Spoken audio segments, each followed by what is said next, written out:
Thank you for joining me for another quick hits conversation. I'm Dr. Robyn. With me today, I have Gary Fredericks, Dr. Bob Choat, and Dr. Cole Galloway.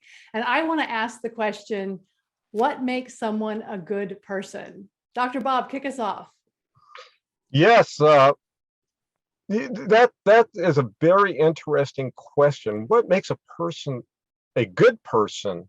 And it can be context dependent and also perceptual dependent, because we can ask several different people and we'll get several different answers. And we see what's happening in today's world with opposing views of what makes a good person, what also makes a bad person, what somebody can define as good, somebody else would define as evil. So it's context dependent. And in my opinion, because I'm only going to make an opinion because it's not going to be based on scientific fact, but in my opinion, I think if the person focuses on the greater good, not just for taking for himself, but focus on the greater good in terms of making a difference, a positive difference, not a negative difference, but a positive difference for others and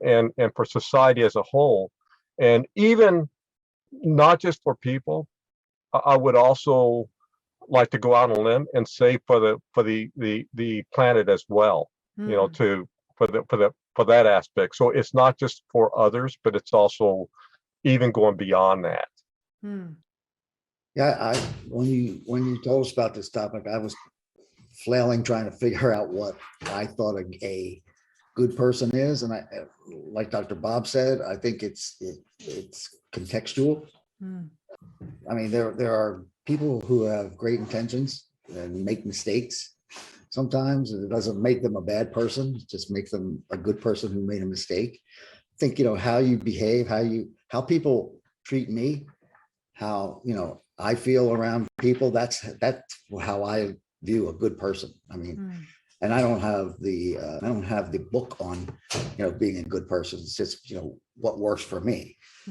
And, people that want to make a difference, want to help lives, help children, help the less fortunate. To me, those are good people. If they treat me well and they treat my family well, they're good people. And they could have robbed a bank, but everybody should get a second chance. Now, if they continually rob banks, that's a different story. But for me, it's all about being, how I interact with them and how they interact with me. Yeah, I think if you combine Gary and Bob, I would add also, I love the bank example, because you've got guys and gals that rob banks, and you've got literary characters like Robin Hood, and Gary's and Bob's points about the nuances of it takes a little bit more than a snapshot. I would also say it's probably, for me, and this is piggybacking on both of them, it's more than one data point. It's almost where you're headed. Back to Gary's point of, like, you're going to be making mistakes all the time.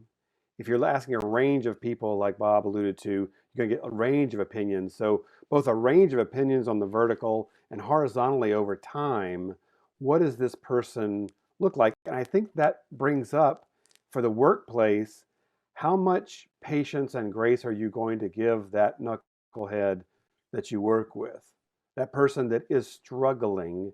And I think, again, back to Gary's point, maybe I need to know a little bit more about that bank robber and why she is robbing the bank. Do we think maybe goodness is something that's innate? I feel like, so before we turned the recording on, we were talking about someone that we know, Gary and I know, and I made the point that, oh, she's good people. And I had to think about that. Like, what do I mean when I say someone's good people? And what I mean is they're kind, they have integrity, they follow through on what they say. Like, that's, for me, that's what makes someone a good person.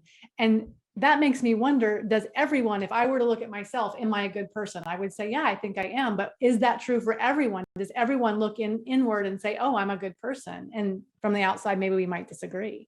Yes, I would agree with that assessment. For years, I was actually a self-described meanest person in the world. And I live by that because I was also president of an international martial arts organization. And a lot of my members were really these hardcore, a lot of them were, again, current members of different military organizations throughout the world, special operators and things like that. And then also high-level martial artists. And since I was this guy, they looked at me as a really tough, mean guy. That if you cross paths with me, that I was just going to rip your throat out kind of attitude. And so I had that. But other people who knew me, not in that context, again, remember I said context related, not in that context, they looked at me just the opposite, as a really, really, really good guy. So I had these two worlds, kind of like, okay, I'm like this way in one world and this way in another world. And when we look at ourselves, and I want to like get with like Gary and Cole, Dr. Cole, and how do they look at themselves as well? Because I think that's an interesting perspective, because we can project out where we see other people as well, and also whatever context that they're in, and just like with myself. Yeah, I've said this on previous ones. I do not trust my opinion of myself. I am a person that over the last couple of years has realized that my own good intentions have actually supported inequities. And so it really brings up something Gary talked about in terms of if intending to do good. And maybe Robyn mentioned it too. I'm wary. I'm much more that good intentions. There's a road to hell paved with good intentions, depending on your work and depending on the power that you have. A Spider-Man thing with great power and great responsibility. And so I'm constantly trying to get diverse opinions on not my goodness necessarily, but my impact when I'm serving other populations. And I think I just tend to do that. I'm reinforced, maybe too much, but reinforced by my surroundings and people telling me, yeah, you're on the right track. And maybe it's just because I'm always serving a population that I'm not a part of in a community organizing way. But I think that helps me feel like I'm good, and the checks and balances sort of support that, validate that, because I just know with all my privilege serving an underprivileged population, there's just so many bricks of good intentions that have strengthened inequities. And so I'm just so nervous about that in my own world. I think my defining moments in my life, when I started work at a grown-up job, I worked for 20 years in the cauldron of evil known as Wall Street. Wow. And I mean, very cutthroat career.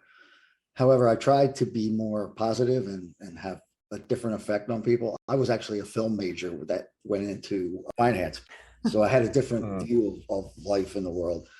And there were times, though, where I had to do things I didn't want to do, but you would consider them evil or bad, or, because that's what I had to do to keep my job, or, to keep the company alive and kicking, which could affect a lot of people if it wasn't. But, I've learned a lot through what not to do from being on Wall Street. And after 20 years, I left and got into doing work for charter schools and trying to make a difference in kids' lives. So it kind of helped me with that. And that's why I say, everybody should get a second chance, because who knows? I mean, if I'd have stayed where I was, I might be Gordon Gekko today or something, but I embrace the path I've been on my life. And, I also embrace other people who have had similar rides, and people that show respect. And I can't say, for example, there are rules. As I'm a Christian, there's 10 statements that we kind of live our lives by, but not everybody believes that. So, that doesn't make them bad people, just makes them different. So, Yep. Well, that is our 10 minutes. It's an interesting conversation about what makes someone a good person. I'm not sure we answered it really, really well. And that is what makes it interesting. So thanks so much for having this conversation with me. And I look forward to having another one with you very soon.